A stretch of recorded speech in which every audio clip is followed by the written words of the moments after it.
Corona ಕಂಟ್ರೋಲ್ಗಾಗಿ ಉಡುಪಿಯಲ್ಲಿ night curfew weekend curfew ಜಾರಿ ಮಾಡಲಾಗಿದೆ. ಆದರೆ ಸದ್ಯ 1.27 ರೇಟಿಂಗ್ ಅಷ್ಟೇ ಇರುವ ಜಿಲ್ಲೆಗೆ ಯಾಕೆ ಈ ರೀತಿಯ ನಿಯಮ ಅಂತ ಆಡಳಿತ ಪಕ್ಷದ ಶಾಸಕರೇ ಗರಂ ಆಗಿದ್ದಾರೆ. ಅಷ್ಟೇ ಅಲ್ಲ, ನೈಟ್ ಕರ್ಫ್ಯೂ ವೀಕೆಂಡ್ ಕರ್ಫ್ಯೂ ಜಿಲ್ಲೆಯಲ್ಲಿ ಅಗತ್ಯವಿಲ್ಲ ಅಂತ ಸಾರ್ವಜನಿಕರು ಜಿಲ್ಲಾಡಳಿತದ ವಿರುದ್ಧ ತಿರುಗಿಬಿದ್ದಿದ್ದಾರೆ.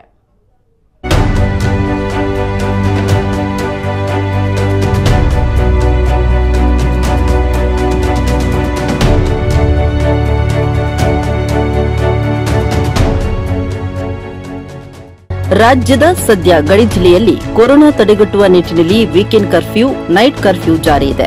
ಹೀಗಾಗಿ ಗಡಿ ಜಿಲ್ಲೆ ದಕ್ಷಿಣ ಕನ್ನಡಕ್ಕೆ ಹೊಂದಿಕೊಂಡ ಜಿಲ್ಲೆ ಕೇರಳ ಮಹಾರಾಷ್ಟ್ರ ಸಂಪರ್ಕ ವೀಕೆಂಡ್ಗಳಲ್ಲಿ ಪ್ರವಾಸಿಗರು ಹೆಚ್ಚಾಗಿ ಬರುವ ಕಾರಣ ಹಾಗೂ ರಾಜ್ಯಕ್ಕೆ ಹೋಲಿಸಿದಾಗ ಸರಾಸರಿ ರೇಟಿಂಗ್ ಹೆಚ್ಚಾಗಿದೆ ಅಂತ ಕಾರಣ ಕೊಟ್ಟು ಉಡುಪಿ ಜಿಲ್ಲೆಯಲ್ಲೂ ಸೆಪ್ಟೆಂಬರ್ 13 ರವರೆಗೂ ನೈಟ್ ಕರ್ಫ್ಯೂ ಇರಲಿದೆ ಅಂತ ಜಿಲ್ಲಾಧಿಕಾರಿ ಆದೇಶಿಸಿದ್ದಾರೆ.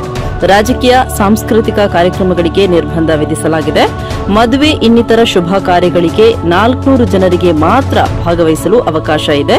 ಧಾರ್ಮಿಕ ಕ್ಷೇತ್ರದಲ್ಲಿ ಉತ್ಸವ ಮೆರವಣಿಗೆಗಳಿಗೆ ಅವಕಾಶ ಇಲ್ಲ ಅಂತ ಜಿಲ್ಲಾಧಿಕಾರಿ ಕೂರ್ಮಾರಾವ್ ಆದೇಶ ಹೊರಡಿಸಿದ್ದಾರೆ. ವಿಶೇಷವಾಗಿ ಫಸ್ಟ್ ಎಲ್ಲರಿಗೂ ಹೇಳುವುದೇನೆಂದ್ರೆ, ಮೊದಲನೇದಾಗಿ ನಮ್ಮ ಜಿಲ್ಲೆ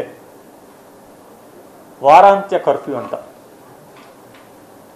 ಒಂದು ಈ ನಾಳೆಯಿಂದ ಸ್ಟಾರ್ಟ್ ಆಗ್ತದೆ. ಅಂದರೆ ಇವತ್ತು ರಾತ್ರಿ 9 ಗಂಟೆಯಿಂದ, ಅಂದರೆ ಶುಕ್ರವಾರ ರಾತ್ರಿ 9 ಗಂಟೆಯಿಂದ ಮತ್ತೆ ಸೋಮವಾರ ಬೆಳಗ್ಗೆ 5 ಗಂಟೆ ತನಕ, ಹೌದಲ್ಲ, 5 ಗಂಟೆ ತನಕ ಇದು ವಾರಾಂತ್ಯ ಕರ್ಫ್ಯೂ ಇದೆ. 24/7 ಸಮಯಾವಧಿಯಲ್ಲಿ ಏನೇನು ಕಾರ್ಯನಿರತನ ಮಾಡ್ತಾ ಇದೆಯಲ್ಲ, ತುರ್ತು ಮತ್ತು ಅಗತ್ಯ ಸೇವೆಗಳನ್ನು ಪೂರೈಸುವ ಎಲ್ಲ ಕೈಗಾರಿಕೆಗಳು, ಕಂಪನಿಗಳು, ಸಂಸ್ಥೆಗಳು ಕಾರ್ಯನಿರ್ವಹಿಸಲು ಅನುಮತಿ ನೀಡಲಾಗಿದೆ. ಇದು ನಾವು ಅರ್ಥ ಮಾಡ್ಕೋಬೇಕು. ಅಂದರೆ ನಾಳೆ ಕರ್ಫ್ಯೂ ಇದ್ರೂ ಕೂಡ, ಕರ್ಫ್ಯೂ ಅಂತ ಹೇಳಿದ್ರು ಕೂಡ, ವಾರಾಂತ್ಯ ಕರ್ಫ್ಯೂ ಅಂತ ಹೇಳಿದ್ರು ಕೂಡ ತುರ್ತು ಮತ್ತು ಅಗತ್ಯ ಸೇವೆಗಳಿಗೆ ಯಾವುದೇ ರೀತಿಯಲ್ಲಿ ನಿರ್ಬಂಧ ಇರುವುದಿಲ್ಲ. ತುರ್ತು ಮತ್ತು ಅಗತ್ಯ ಸೇವೆಗಳಿಗೆ. ಇನ್ನು ಉಡುಪಿ ಜಿಲ್ಲೆಯನ್ನು ಕೂಡ ವೀಕೆಂಡ್ ಕರ್ಫ್ಯೂ ಇರುವ ಜಿಲ್ಲೆಗಳ ಪಟ್ಟಿಯಲ್ಲಿ ರಾಜ್ಯ ಸರ್ಕಾರ ಸೇರಿಸಿದ್ದನ್ನ ರದ್ದು ಮಾಡಬೇಕು ಅಂತ ಉಡುಪಿ ಶಾಸಕ ರಘುಪತಿ ಭಟ್ 2 ದಿನಗಳ ಹಿಂದೆಯೇ ಆಗ್ರಹಿಸಿದ್ರು. ಈಗ ಸ್ವಲ್ಪ ವ್ಯಾಪಾರಗಳು ಚೇತರಿಸಿಕೊಳ್ತಾ ಇವೆ. ಇಂತಹ ಸಂದರ್ಭದಲ್ಲಿ ಮತ್ತೆ ಕರ್ಫ್ಯೂ ಜಾರಿ ಮಾಡಿದ್ರೆ ಸಮಸ್ಯೆ ಉಂಟಾಗಲಿದೆ. ಉಡುಪಿ ಜಿಲ್ಲೆ ಗಡಿ ಜಿಲ್ಲೆ ಅಲ್ಲ, ದಕ್ಷಿಣ ಕನ್ನಡ ಜಿಲ್ಲೆ ಗಡಿ ಜಿಲ್ಲೆ. ಹಾಗಾಗಿ ಉಡುಪಿಯಲ್ಲಿ ವೀಕೆಂಡ್ ಕರ್ಫ್ಯೂ ಬೇಡ ಅಂತ ಹೇಳಿದ್ರು. ಅಲ್ಲದೆ ಸಾರ್ವಜನಿಕರು ಕೂಡ ನಮ್ಮ ಜಿಲ್ಲೆಯಲ್ಲಿ ಕೊರೋನಾ ಕಂಟ್ರೋಲ್ ಇದೆ, ವ್ಯಾಕ್ಸಿನೇಷನ್ ಕೂಡ ಒಳ್ಳೆಯ ರೀತಿಯಲ್ಲಿ ನಡೀತಾ ಇದೆ, ಹೀಗಾಗಿ ಯಾಕೆ ಕರ್ಫ್ಯೂ ಅಂತ ಪ್ರಶ್ನಿಸಿದ್ದಾರೆ.